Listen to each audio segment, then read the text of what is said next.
Syahid disebut menengok karena sebelum dia mati dia sudah menengok tempatnya dalam surga.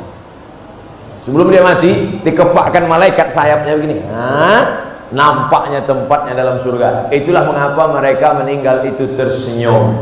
Orang yang mati jihad fisabilillah syahid, orang yang mati sakit perut syahid, orang yang mati terbakar syahid, orang yang mati tenggelam syahid, orang yang mati melahirkan syahid. Tapi tak semua. Yang mati sakit perut karena makan jengkol petai tak syahid.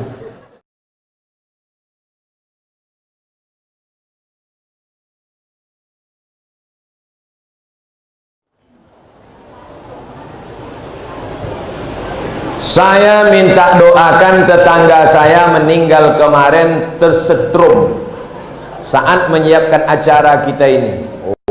Mudah-mudahan meninggal syahid. Orang yang terkena api meninggal syahid. Setrum itu adalah arus listrik api. Apa disebut syahid? Mengapa dia yang meninggal ini disebut syahid? Syahid artinya menengok. Nanti bapak ibu kalau ditanya orang, dia mati syahid. Apa itu syahid tuh? Entahlah dari dulu dah gitu kata orang.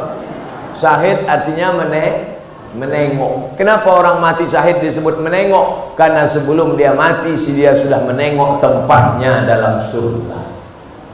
Sebelum dia mati dikepakkan malaikat sayapnya begini, nampaknya tempatnya dalam surga. Itulah mengapa mereka meninggal itu tersenyum. Orang yang mati jihad fisabilillah syahid, orang yang mati sakit perut syahid, orang yang mati terbakar syahid, orang yang mati tenggelam syahid, orang yang mati melahirkan syahid. Tapi tak semua. Yang mati sakit perut karena makan jengkol petai tak syahid. Nanti di akhir majelis kita doakan semua ini saudara-saudara kita yang sudah meninggal dunia. Saya jawab dulu pertanyaan.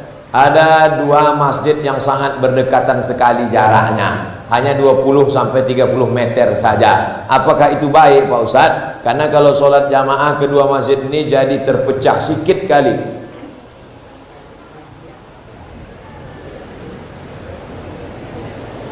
Ini Masjid Husain.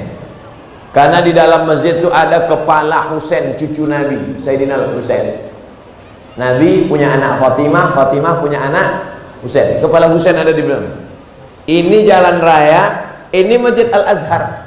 Nanti kalau Bapak ke Mesir, Kairo, mana tempat Ustadz Somad kuliah dulu? Ini Masjid Al-Azhar. Ini jalan raya, ini Masjid Husain. Jarak antara Masjid Al-Azhar dengan Masjid Husain dekat. Azannya bersaut-sautan. Itu dalil bagi orang yang melarang tak boleh bangun masjid berdekat-dekatan. Boleh, tapi sama-sama penuh. Ini dua masjid dekat sama-sama kosong.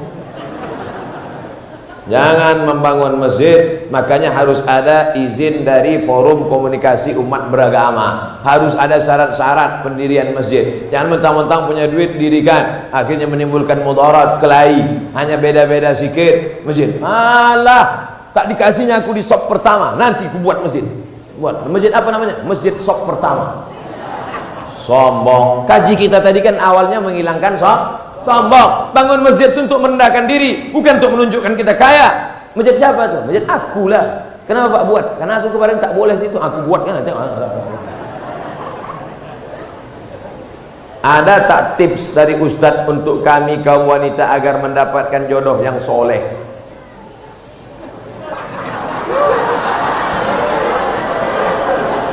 Jodoh itu rezeki apa tak rezeki? Rezeki. Rezeki itu dijamin Allah apa tak dijamin Allah? Kenapa risau? Sedangkan dijamin jasara harja aja kita tak risau.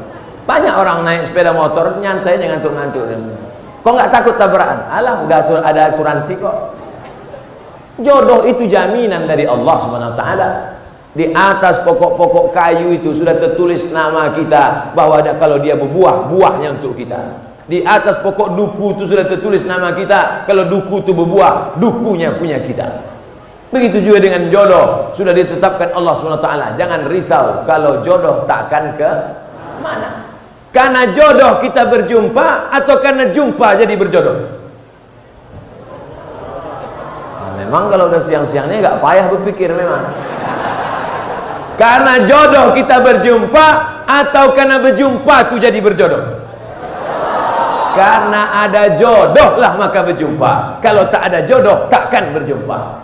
Makanya kata Imam Al-Hasan Al-Basri, alimtu anna rizqi la ya'khuzuhu ghairi. Aku tahu rezekiku takkan mungkin diambil orang. Fatma'anna qalbi. Jodoh adik-adikku takkan mungkin dilarikan kucing. Nah, oleh sebab itu ini keyakinan masalah iman. Tapi ada usaha. Ini jodoh saya. Ini air, ini jodoh saya. Orang Percut panitia sudah menetapkan ini jodoh Abdul Somad, ini jodoh saya. Tapi saya mesti berusaha membuka botolnya, memasukkannya ke gelas. Kalau tidak, tunggu aja lah. Tunggulah sampai mati, tak akan dapat. Harus ada usaha. Karena saya tak mampu membukanya, minta tolong ke panitia. Panitia bisa bukakan botol itu. Misal ini udah terbuka dan untuk saya. Sudah ada. Kira-kira dari jawaban saya penuh dengan kiasan ini mudah dipahami? Apa ditakutkan? Kalian yang lajang-lajang, yang muda-muda, jangan kalian takut. Jodoh kalian itu akan datang yang solihah-solihah, insyaallah. Kalian yang solihah-solihah, yang gadis-gadis, tak jauh-jauh jodoh kalian, masih di sekitar sini juga. Tengoklah, ada yang di bawah pokok kayu, ada yang tersangkut-sangkut di tiang-tiang itu, ada di sini. Cuman harus tetap ada usaha. Jangan rusak jodoh rezeki yang baik karena usaha yang tak baik. Maka ibu jangan kasih anak pacaran. Jangan kasih anak pacaran, Bu. Nanti kalau datang anak laki-laki bertamu, "Ma, boleh saya bawa anaknya, Bu?" Jangan. Ustaz Somad kemarin sudah bilang, "Jangan. Sebentar aja, Bu, kami jalan-jalan." Tidak. Nanti kami belikan ibu mie ayam. Boleh.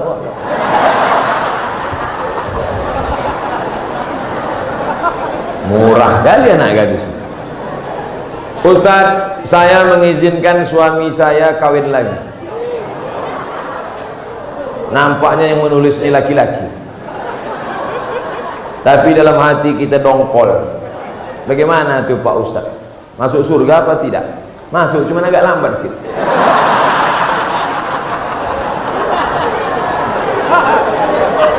Wa ma umiru illa liya'budullaha mukhlishina lahuddin. Orang itu disuruh beramal dengan ikhlas. Nah, Bapak pandai-pandailah merayu. Adinda, maukah engkau kutunjukkan suatu amal, kalau kau laksanakan ini kau masuk surga secepat-cepatnya? Apa itu, Bang? Izinkan abang nikah lagi. Tak masuk pun tak apa-apa.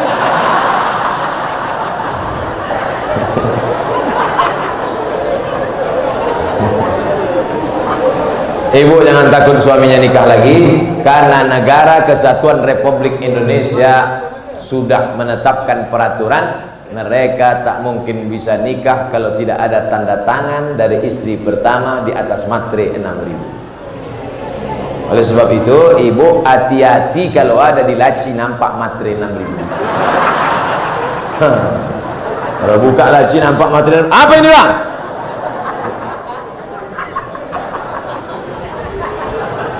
Ibu tak usah takut.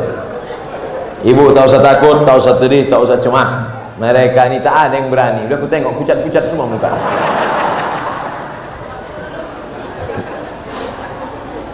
Ustaz, apa hukumnya ikut asuransi? Kita menabung 350.000 dalam jangka 1 tahun, uang kita menjadi 25 juta. Haram. Jadi Pak Ustaz, tarik duitmu balik. Bunga, riba, haram. Ustaz ada ikut? Enggak, saya tak ada ikut.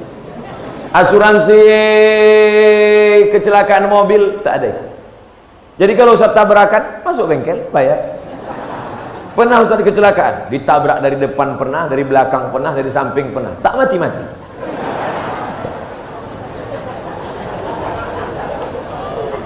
Pergi saya ceramah dari rumah sebelum subuh, kencang 120 lah. Tak nampak saya di depan itu ada box culvert, galian jembatan, karena gelap.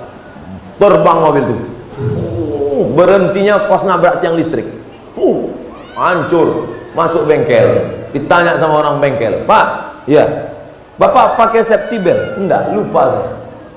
Kok enggak mati? Mana aku tahu? Ini Pak, kalau menurut perhitungan kami orang bengkel, ini Bapak mati nih, hancur remuk ke dalam. Malah yang bayar pakai asuransi mati duluan. Nah, oleh sebab itu maka masalah ini adalah masalah keimanan kita kepada Allah Subhanahu wa taala. Bagaimana hukumnya mengadakan jamu laut, kenduri, nelayan dengan memotong kepala kambing, kepala kerbau untuk menghanyutkannya ke laut? Di Mesir itu harus dihanyutkan anak gadis. Karena kalau tak dihanyutkan anak gadis, air sungai Nil ditahan sama jin. Air kering. Kalau air sungai Nil kering, maka nanti gandum tak tumbuh, ikan tak datang, orang Mesir mati. Datanglah gubernur Mesir namanya Amr bin As. Kata Amr bin As, jangan kalian lanjutkan lagi anak gadis. Jangan kalian lanjutkan anak gadis di Sungai Nil. Haram membunuh anak gadis untuk jin. Tak boleh. Kata orang Mesir, kalau tak kita hanyutkan anak gadis, kita mati di Mesir ini, wahai gubernur. Akhirnya Amr bin As membuat secari kertas surat. Wahai Khalifah Umar bin Khattab, tolong kau tulis, tolong kau kasih fatwa, apa hukum menghanyutkan anak gadis ke Sungai Nil. Datang Umar bin Khattab, dibalasnya lah, kasih amplop, nih hanyutkan ke Sungai Nil. Surat dari Umar bin Khattab, hanyutkan ke Sungai Nil. Sebelum dihanyutkan ke Sungai Nil, dibuka oleh Amr bin As. Dia mau tahu apa isinya.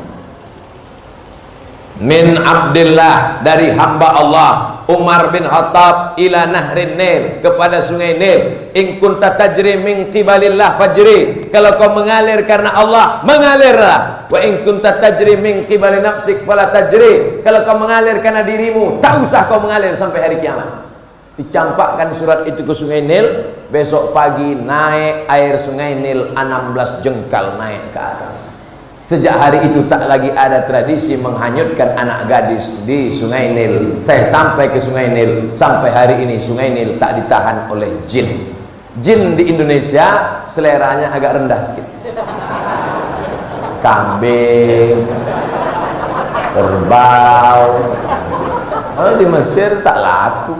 Dikasih kerbau, tak lepel. Maka tuan-tuan guru berzikir, bertahlil untuk mengusir hantu belau jin setan ini. La ilaha illallah, la ilaha illallah, la ilaha illallah. Walaupun dia mau kenduri, kenduri sama-sama berdoa, membaca Quran, meminta kepada Allah Subhanahu wa ta'ala, tidak meminta kepada jin, hantu dan setan. Bagaimana cara memulai dan memantapkan hati untuk berhijrah, Pak Ustadz? Saya sebetulnya udah lama mau tobat minum kamput nih Pak Ustadz. Kenapa kau belum berhenti juga? Itulah, belum dapat momentum yang pas lagi. Nih momentum yang pas. Kebetulan habis tablik akbar pengajian Ustadz Somad di Percut. Kebetulan pula ini ujung bulan Zulhijjah mau masuk 1 Muharram. Sejak hari ini berhenti pakai sabu-sabu narkoba. Setuju? Sejak hari ini berhenti mabuk-mabuk, selingkuh dan buat dosa. Setuju? Setelah tekad berhenti, buang semua botol-botol minuman. Yang selingkuh buang nama-nama mantan-mantan itu, mantan 1, mantan 2, mantan 3, mantan 4, mantan 5, buang semua. Setelah itu ikut pengajian, menggabungkan diri dengan komunitas remaja masjid. Ada? Buat BKPRM, Badan Kontak Persatuan Remaja Masjid Sumatera Utara, Medan, Deli Serdang. Ikut menggabungkan diri, jangan sendirian, karena setan mendatangi orang yang sendirian. Zuhur berjamaah, asar berjamaah, komunitas berjamaah. Jangan lagi berkawan sama mereka. Saya berkawan sama mereka untuk gaul aja Pak Ustadz. Nanti kau mau memancing mereka, rupanya bukan tukang pancing dapat ikan, tapi tukang pancing dilarikan ikan. Kau rasa kau sudah kuat? Oh, udah kuat ini Pak Ustadz. Mancing. Iya kalau datang ikan gembung, kalau ikan paus.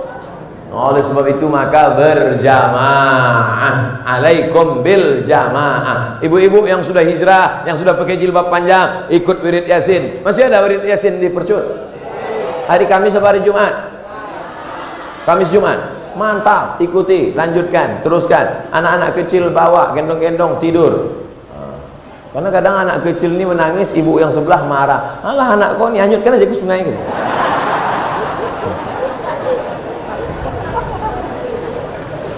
Ustadz, bagaimana jalan keluarnya menurut pandangan Ustadz tentang kurangnya minat pemuda Islam terhadap organisasi remaja masjid? Baru ku bilang tadi, belajar sama BKPRM, Badan Kontak Persatuan Remaja Masjid. Selama saya datang itu banyak berperan mereka, supaya nanti dibuat kajian, didata anak-anak muda sekitar sini, dibuatkan absennya, dibuatkan acaranya. Anak muda jangan satukan pengajian sama orang tua. Pengalaman yang sudah-sudah mereka tak mau. Anak muda, kenapa kalian tak mau datang? Disatukan pula kami sama orang tua. Kami Pak Ustaz takut. Takut kenapa? Asal kami tengok orang tua mau mati aja bawaan kami. Maka anak muda ini dibuat pengajian khusus anak muda. Ustadznya pun janganlah undang ustadz tua macam Ustadz Somad. Undanglah ustadz anak muda macam Ustadz Hanan At-Taqi. Ustadz anak muda itu yang pakai topi macam Bob Marley. Sebelum pengajian mereka pakai motor, pakai celana jeans, koyak-koyak, tapi di dalamnya pakai karet, celana panjang, main skateboard, main futsal, pakai audio visual, pakai layar, nonton bareng.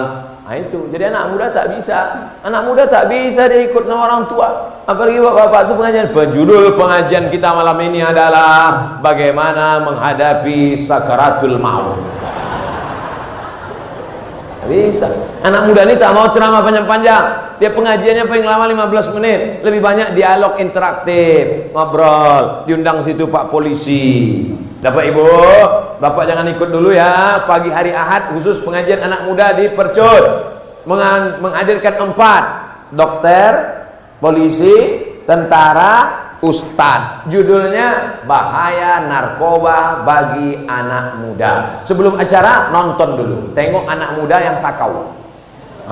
Tengok tuh, nanti kalau kalian main macam itu kalian ada. Setelah itu baru tanya, Pak Polisi bisa jelaskan tentang bahaya narkoba? Menurut Undang-Undang Negara Republik Indonesia, kalau pakai narkoba penjara. Penjara. Pak dokter bisa jelaskan tentang narkoba? Siapa yang pakai narkoba nanti gila. Siapa yang pakai narkoba nanti salah suntik mati. Ada yang lebih rendah lagi Pak Ustadz, bodoh. Nah berikut ini mari kita dengarkan penjelasan dari Ustadz. Mudah-mudahan setelah Bapak Polisi menjelaskan masuk penjara, dokter pula menjelaskan mati, mungkin Ustadz dapat menenangkan jiwa kita. Ustadz, apa hukum narkoba nih Pak Ustadz? Neraka jahanam.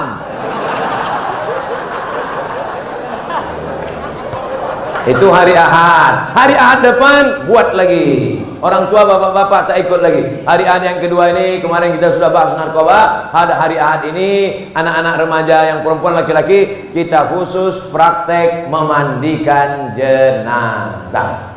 Supaya mereka tahu, bapak-bapak, ibu-ibu tak perlu ikut. Karena nanti yang mau mereka mandikan ini adalah bapak-bapak dan ibu. Ini banyak kekeliruan di masjid kita. Kalau udah cerita penyelenggaraan jenazah, yang ikut atu-atu. Ngapain ikut? Kan mau dimandikan nanti. Justru yang ikut penyelenggaraan jenazah adalah anak-anakmu, anak muda, supaya kalian bisa memandikan ayah kalian. Saya ingin yang memandikan saya adalah anak saya. Karena kalau anak saya mandikan saya, tak mungkin diceritakannya aib saya, buah hati belayan jiwa saya, darah daging saya, pasti menjaga kehormatan saya, tak mungkin dimain-mainkannya saya. Bapak-bapak yang sombong, bapak-bapak yang angkuh, anak kalian tak pandai mandikan, awas kalau kalian mati. Ini yang sombong dulu kan, gitu. Ya ambilnya sikat gigi, cucuknya ke hidung. Jadilah kalian yang sombong-sombong. Ibu yang kaya-kaya, yang angkuh-angkuh, yang sombong-sombong. Pas mandi nanti, anak ibu tak pandai mandikan. Siapa keluarga yang bisa mandikan? Jadi siapa? Kami serahkan aja. Sementara itu dulu ibu-ibu yang selalu diejek-ejeknya, karena miskin, karena susah. Tutupnya pintu. Anak-anak jangan ikut ya, katanya, kunci pintu. Kau dulu sombong kan? Mana maksudnya? kelentar. Makanya anak-anak kita harus diajar menyelenggarakan jenazah. Kalau sudah sakit bagaimana sakratul mautnya? Habis sakratul maut bagaimana meletakkan tangannya? Karena kalau sudah keras payah. Waktu lembut itu supaya bengkok. Karena kalau udah keras tangan gimana mau membengkokkannya? Ya kalau matinya begini. Kalau matinya begini, bagaimana membuka kainnya? Jangan sampai setelah tangan bengkok macam mana membuka baju pakai gunting, tak mungkin. Bagaimana mengatasinya waktu sakit? Bagaimana kalau dia meleleh air liurnya? Bagaimana kalau keluar muntahnya? Bagaimana kotorannya? Lalu kemudian bagaimana mandikannya? Setelah mandikannya bagaimana mengkafankannya? Setelah mengkafankannya bagaimana sholatnya? Setelah menyolatnya bagaimana menguburkannya? Setelah dikuburkan bagaimana mengirim doa-doa setelah mati. Itu diajarkan pada anak-anak muda supaya dia tahu mengurus kita dan supaya dia tahu bagaimana mati. Kalau dia sudah tahu mati menjadi rem supaya dia tidak pakai narkoba, menjadi rem supaya dia tidak berzina, menjadi rem supaya dia tidak buat dosa. Ini buat nanti kontak dengan Ustadz Iqbal Sauki yang punya kontak dengan Badan Kontak Koordinasi Persatuan Remaja Masjid Sumatera Utara. Apa hukum orang tinggal di sekitar masjid tapi tak sholat di masjid? La sholata li jaril masjid illa fil masjid. Orang yang dekat masjid tak sah sholatnya kalau tak di masjid. Hadis ini kata sebagian ulama dhaif, tak bisa dipakai untuk hukum, tapi bisa dipakai untuk fadail a'mal.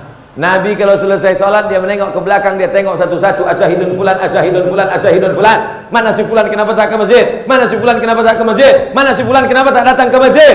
La uharriqanna alaihim buyutahum. Siapa yang tak datang ke masjid, kubakar rumahnya. Siapa yang tak datang sholat berjamaah ke masjid, kubakar rumahnya. Kalau hidup Nabi sekarang bertambah titik api di Deli Serdang. Saking banyaknya orang tak sholat ke masjid. Tapi alhamdulillah masjid percut penuh melimpah ruah. Mudah-mudahan sampai hari kiamat ramai masjid. Saya salah satu petugas kesehatan. Saya mau tanya apa hukumnya melakukan tindakan kepada yang bukan mahram. Yang sakit perempuan, maka dokternya mesti perempuan. Yang sakit laki-laki, maka dokternya mesti laki-laki. Kalau yang sakit laki-laki, dokter perempuan, terjadi hal-hal yang tak diinginkan. Ustaz kok tahu? Saya pernah mengalami. Saya sakit mah, tiba-tiba keluar ini asam lambung, maka berkeringat peluh. Kalau jalan mesti pegang ke dinding, bergoyang dunianya.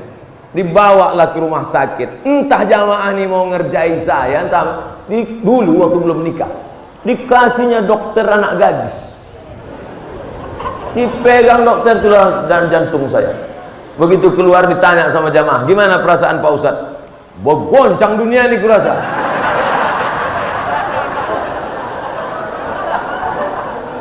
Ingat saya orang ngerjai saya itu sekarang.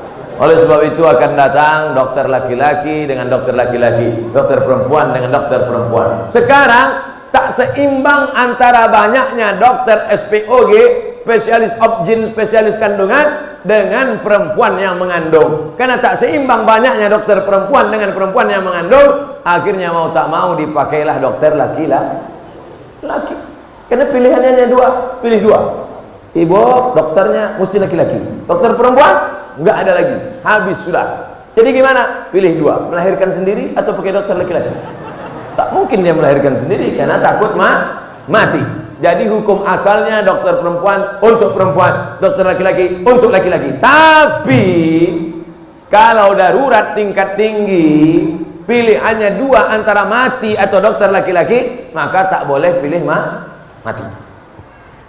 Bang, aku hamil nih, nanti melahirkan anak masih dokter perempuan bang. Mohon maaf dek, dokter perempuan sudah habis. Jadi paksa dokter laki-laki. Aku tak mau. Pilihannya cuma dua dek. Kau pakai dokter laki-laki atau mati? Aku pilih mati aja. Tak boleh. Darurat. Ad-darurat tubihul mahzurat. Begitu juga kalau ada kecelakaan di kampung. Kebetulan pasiennya perempuan. Satu-satunya dokter puskesmas laki-laki. Tiba-tiba terjadi. Pilihannya dua, tolong karena darahnya sudah habis banyak, atau dibiarkan. Tiba-tiba datang Pak Dokter, gimana nih Pak Dokter? Kita biarkan aja dia mati. Harus tolong. karena di situ ada darurat. Pelajaran dari sini, anak-anak ibu yang perempuan masukkan ke fakultas kedokteran supaya dia bisa beramal menolong pasien perempuan muslimah. Amin. Bagaimana menjadi sebaik-baik wanita yang kelak Allah janjikan masuk ke dalam surga? Posisi saya sebagai istri hanya salah sama suami. Bagaimana cara saya menebus kesalahan saya, Pak Ustadz? Ciri perempuan solehah ada 4. Iza amartaha ata'atka, kalau disuruh dia patuh. Ciri perempuan solehah pertama, kalau dia suruh ata'atka, kalau disuruh patuh. Adinda, masakkan abang, sudah siap bang. Kok cepat kali? Ku beli nasi bungkus tadi.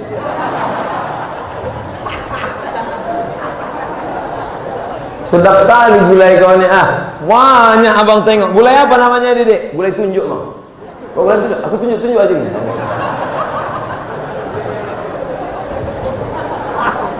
Dua, iza nazarta ilaiha sa'aratka, kalau kau tengok dia hatimu senang. Itu ciri perempuan soleh.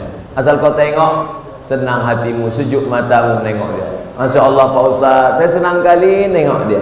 Bini kau? Enggak, bini kawan aku.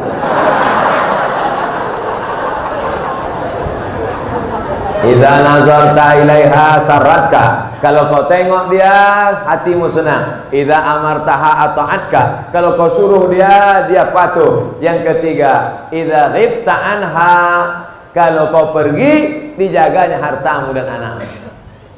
Pergi kau, anakmu dan hartamu dijaganya. Jangan sampai pergi kau 1 hari hilang kulkas, pergi sehari lagi hilang rumah, pergi 3 hari dia hilang. Yang keempat, selalu didoakannya engkau, doakannya yang baik, Pak. Walaupun laki itu Fir'aun, tetap istri Fir'aun mendoakan yang baik. Siapa nama istri Fir'aun? Asiyah. Doa Asiyah ada dalam Quran. Rabbi ibnili indaka baitan fil jannah, ya Allah bangunkan aku satu rumah dalam surga. Wa najjini min fir'aun wa amalihi, selamatkan aku dari Fir'aun dan perbuatannya.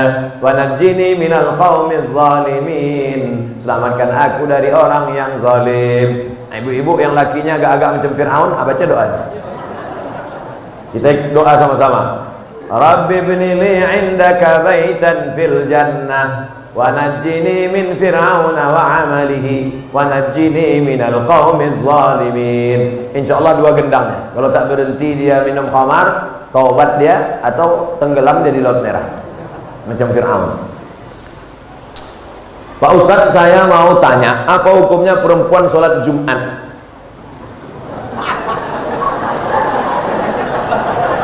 Nanti ibu pergi umrah bulan Januari, umrah bersama Ustadz Abdul Somad dengan Grand Sofa Nauli Ustadz Iqbal. Bulan Januari kita pergi umrah bersama. Ongkosnya Pak Ustadz bayar masing-masing. Nanti itu kebetulan ada hari Jumat, hari Jumat di Makkah atau hari Jumat di Madinah, dan perempuan di sana sholat Jumat. Maka ibu sholat Jumat, dengarkan khutbah Jumat. Tapi kami tak paham khutbah Jumat pakai bahasa Arab Pak Ustaz. Ada translator by Indonesian language, pakai airport. Gimana khutbah di Makkah tadi ibu? Entah tidur. Jadi perempuan sholat Jumat hukumnya mubah, boleh. Dan perempuan kalau sudah sholat Jumat tidak perlu sholat zuhur. Kenapa perempuan tak boleh sholat Jumat? Siapa bilang tak boleh? Inilah dia bertanya, dia belum jawab. Perempuan sholat Jumat boleh di Makkah, Madinah, di Jawa pun di sebagian tempat ada sholat Jumat. Dan perempuan kalau sudah sholat Jumat tak perlu sholat zuhur. Siapa bilang tak boleh? Kenapa perempuan nunggu laki-laki pulang sholat Jumat baru sholat zuhur? Karena zaman dulu tak ada jam. Zaman dulu tak ada jam. Jadi dia nunggu di rumah. Balik lakinya, barulah. Oh, abang udah sholat Jumat tadi bang? Udah, baru dia sholat. Padahal lakinya pun singgah pula main gaplek kejap.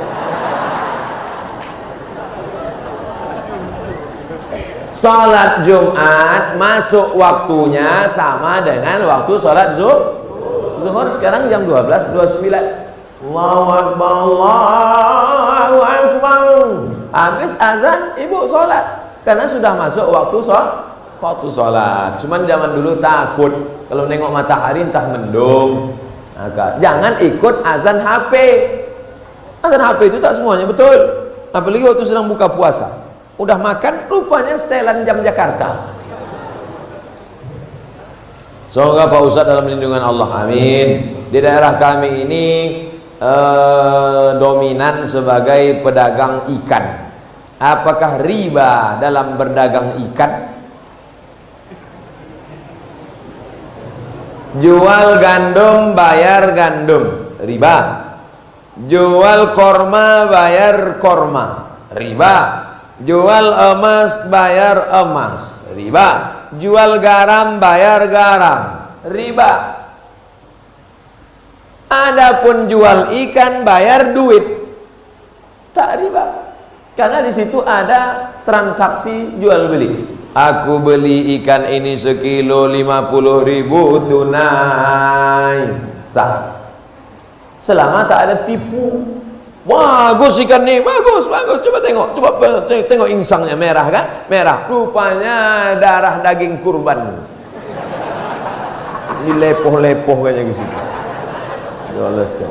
Merah. Oleh sebab itu jangan tipu. Kadang-kadang ikan ini sampai lalat pun tak mau hinggap di situ. Ada lalat tak mau hinggap di ikan karena ikan sudah disiram formalin, segar ikan. Lalat pun tak mau. Datang orang-orang kaya itu beli ikan. Wah, ini ikan bagus. Banyak orang kaya cepat mati gara-gara makan ikan formalin. Lalat pun heran. Aku aja tak mau, kalian mau kata lalat.